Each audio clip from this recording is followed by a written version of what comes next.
આજે પાપ મોચની એકાદશીના પવિત્ર દિવસ નિમિત્તે ધારાસભ્ય શૈલેષ મહેતા અને તેમના ધર્મપત્ની દ્વારા કુબેર ભંડારી ખાતે પૂજા દર્શન અને મહાઆરતી કરવામાં આવી હતી।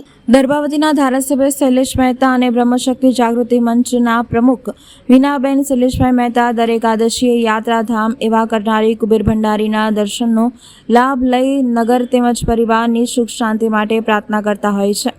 ત્યારે આજે પાપમોચની સાર એકાદશી હોય ધારાસભ્ય શૈલેષભાઈ મહેતાએ તેમના ધર્મપત્ની મીનાબેન મહેતા સાથે કુબેર ભંડારી ખાતે પૂજા અભિષેક દર્શન આરતી કરી ધન્યતા અનુભવી હતી। ભક્તોની પરંપરા મુજબ આજે વદ અગિયારસનો દિવસે પરિવાર કુબેર દાદાની પૂજા અભિષેક અને આરતીનો લાવો આજે પણ લીધો છે।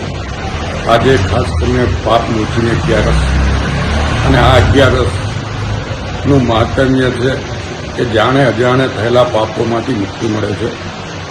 આજના દિવસે કુબેર દાદાને પ્રાર્થના કરી છે કે દર્ભાવતી વિધાનસભાના તમામ નાગરિકો પર કુબેર દાદાની કૃપા વરસતી રહે અને કુબેર દાદા અહીંયા જે ભક્તો આવે એ તમામની મનોકામના પૂરી કરે।